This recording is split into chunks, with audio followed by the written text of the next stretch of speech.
அண்மை செய்தியை பார்க்கிறோம். குடியரசுத் தலைவருக்கு உச்சநீதிமன்றம் உத்தரவிட முடியுமா என குடியரசு துணைத் தலைவர் ஜெகதீப் தன்கர் கேட்டிருக்கிறார். இதுகுறித்து அவர் காட்டமாக தன்னுடைய கருத்தையும் பதிவு செய்திருக்கிறார். கூடுதல் விவரங்களோடு டெல்லி செய்தியாளர் சுசித்ரா இணைகிறார். அவரோடு பேசலாம்.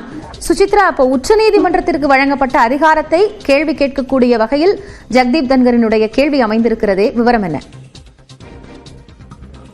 ஆளுநருக்கு எதிரான வழக்கில் உச்சநீதிமன்றம் பிறப்பித்த உத்தரவுகளுக்கு எதிராக கடுமையான கருத்துக்களை தற்பொழுது குடியரசு துணைத் தலைவர் ஜெகதீப் தன்கர் முன்வைத்துள்ளார். தனியார் நிகழ்வு ஒன்றில் பேசிய பொழுது அவர் உச்சநீதிமன்றத்திற்கு குடியரசுத் தலைவருக்கு அதிகாரம், உத்தரவுகள் பிறப்பிப்பதற்கான அதிகாரம் என்பது கிடையாது என்ற ஒரு கருத்தை அவர் முன்வைத்துள்ளது மிக முக்கியமாக பார்க்க முடிகிறது. குடியரசுத் தலைவருக்கு அவர்களால் அறிவுறுத்தல் வழங்க முடியுமே தவிர ஒரு உத்தரவை அவர்களால் பிறப்பிக்க முடியாது.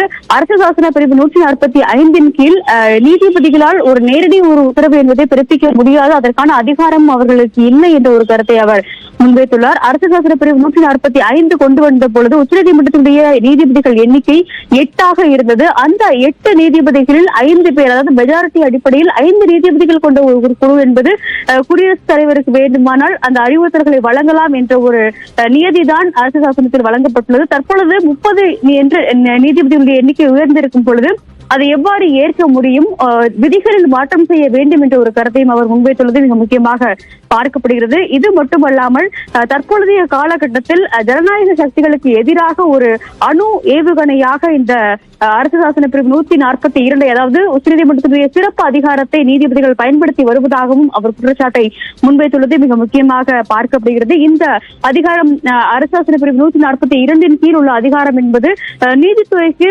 24 மணி நேரமும் அவைலபிளாக இருக்கிறது. அதனை அவர்கள் தவறாக பயன்படுத்துகிறார்கள் என்ற ஒரு குற்றச்சாட்டையும் கடும் கண்டனமாக தற்பொழுது குடியரசு துணைத் தலைவர் ஜெகதீப் தன்கர் முன்வைத்துள்ளதை மிக முக்கியமாக பார்க்கப்படுகிறது. ஆளுநர் விவகாரத்தில் குடியரசுத் தலைவருக்கு எதிராக வழங்கப்பட்ட உத்தரவுகள் என்பது ஏற்புடையது அல்ல என மத்திய உள்துறை அமைச்சகமும் ஏற்கனவே கூறி வந்த நிலையில் தற்பொழுது குடியரசு துணைத் தலைவர் ஜெகதீப் தன்கரும் தன்னுடைய கடும் எதிர்ப்பையும் அதிர்ச்சியையும் தற்பொழுது நீதிபதிகளுக்கு எதிராக முன்வைத்துள்ளது மிக முக்கியமாக பார்க்கப்படுகிறது.